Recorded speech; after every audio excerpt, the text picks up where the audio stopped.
চিকিৎসকের গোপন তথ্য ফাঁস। গোমতী জেলা হাসপাতালের সার্জিক্যাল ডক্টর অমরেশ ভৌমিকের কৃষ্ণ প্রেমলীলা প্রকাশ্যে মঙ্গলবার গভীর রাতে। সেই প্রেমলীলা চাঞ্চল্যকর তথ্য সম্মুখে তুলে আসছে ছিচির রব। অমরেশ ভৌমিক গোমতী জেলা হাসপাতালে সার্জিক্যাল ডক্টর হিসেবে কর্মরত। সেই সুবাদে গোমতী জেলা হাসপাতালের একটি সরকারি আবাসিক বরাদ্দ রয়েছে ডক্টর ভৌমিকের নামেই।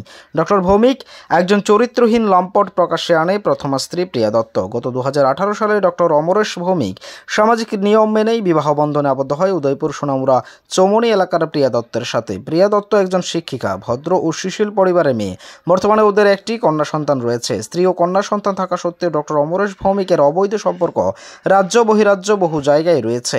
2023 সালে অক্টোবর মাসে ভিন্ন ধর্মীয় এক মেয়েকে বিয়ে করার জন্য ডক্টর অমরেশ ভৌমিকের বিরুদ্ধে কলকাতা কালীঘাট এলাকা হিন্দু শাস্ত্রমতে উদয়পুর দাতারাম এলাকার মুক্তা বেগম নামে এক মেয়েকে বিবাহ করে এবং আদালতে নোটারি ম্যারেজের প্রমাণও রয়েছে মুক্তা বেগমের নিকট।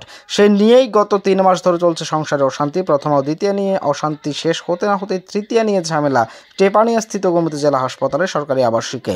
মঙ্গলবার গভীর রাতে সমস্ত গোপন তথ্য প্রকাশ্যে আসে ডক্টর অমরেশ ভৌমিকের। ছুটে যেতে উদয়পুর রাধাকিশোরপুর থানার ওসি সহ বিশাল পুলিশ বাহিনী। সংবাদে প্রকাশ্যে জানা যায়, দ্বিতীয় স্ত্রী মুক্তা বেগম তার বান্ধবী ও বন্ধু মিলে মঙ্গলবার রাত আনুমানিক 11:30 নাগাদ গোমতী জেলা হাসপাতাল অমরেশ ভৌমিকের সরকারি আবাসিকের দরজায় তালা ভাঙচুর চালায়। খবর পেয়ে হাসপাতাল কর্তব্যরত পুলিশ ও বেসরকারি নিরাপত্তারক্ষী ছুটে গিয়ে চিকিৎসকের আবাসিককে খবর দেওয়া হয় ডক্টর অমরেশ ভৌমিক ও তার আরকেপুর থানায়। খবর পেয়ে ডক্টর ভৌমিক ও প্রথম স্ত্রী দেখা যায় চিকিৎসক অমরেশ ভৌমিকের সরকারি আবাসিকের বহিরাজ্যে এক মেয়েকে নিয়ে গত 5 দিন ধরে রাখা হয়। ডক্টর ভৌমিক জানান, মেয়েটি তার বান্ধবী। মেয়েটিকে কেন তালাবন্দি করে রাখা হলো ততক্ষণে সকলের গোচরে। সমস্ত ঘটনা প্রকাশ্যে অভিযোগ, ডক্টর অমরেশ ভৌমিক রড দিয়ে দ্বিতীয় স্ত্রী মুক্তা বেগম ও তার বান্ধবী প্রিয়া দাসকে প্রচণ্ডভাবে মারধর করে রক্তাক্ত করে এবং তাড়িয়ে দেয়। গভীর রাতে সেখানে উপস্থিত ছিল প্রথমা স্ত্রী সুপ্রিয়া দত্ত। ভয়ে টেপানিয়ে একটি জঙ্গলে আশ্রয় নেয় মুক্তা বেগম। আরকেপুর থানায় ওসি বাবুল দাস খবর পেয়ে দ্রুত ছুটে যায় এবং মেয়ে দুটিকে উদ্ধার করে গোমতী জেলা হাসপাতালে চিকিৎসার জন্য নিয়ে যায়। হাসপাতালে চিকিৎসাধীন অবস্থায় মুক্তা বেগম সাংবাদিকদের জানান, উদয়পুর জেল রোড এলাকায় অমিত কুমার দে ফোন করে জানান ডক্টর অমরেশ ভৌমিকের সরকারি আবাসিকের কলকাতা থেকে একটি মেয়ে এনে রাখা হয়েছে। সেই খবর পেয়ে অমিত কুমার দের সাথে সাথে মুক্তা বেগম এবং তার বান্ধবী নিয়ে ছুটে যায় জেলা হাসপাতালে। সেই ঘটনায় বিস্তারিত তথ্য লিখিতভাবে জানিয়ে মুক্তা বেগম আরকেপুর থানায় মহিলা থানায় বুধবার দুপুর ঘটিকায় অমরেশ ভৌমিকের বিরুদ্ধে মামলা দায়ের করেন।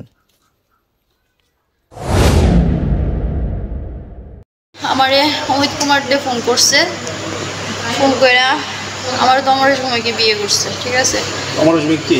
ডাক্তার অমরেশ ভৌমিক। কোন হাসপাতালে?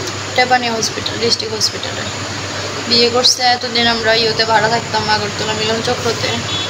ওইখান থেকে জানুয়ারি মাসে কোয়ার্টারে আইছি, এখানে কোয়ার্টারে থাকি।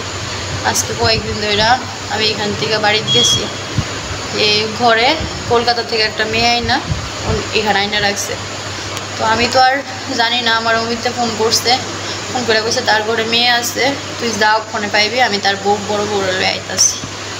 পরে আমি আইসি আয়াসের অমিতকে ফোন করছি, কিছু তোরার মতো কাজ চালায় যা আসছি। আমরা রুমের সামনে দাঁড়ায় মেয়ের গলার আওয়াজ পাইছি, তার বউরে ফোন করছি, বলছি দে তার বউ দাঁড়া লয়ে আইতাছে, চাবি লয়ে তোরা দাঁড়ায় থাক। আমরা দাঁড়ায় রয়েছি, আয়াসেরা একটা লোহা লয়ে আইসে, লোহা লয়ে আয়াসের অমিত কুমার দে আর অমরেশ ভৌমিক।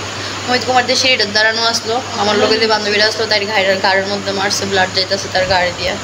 আর আমার অমরেশ ভৌমিককে মারছে পুরা শরীর, এখানে পুরা পাওয়ে মাথা।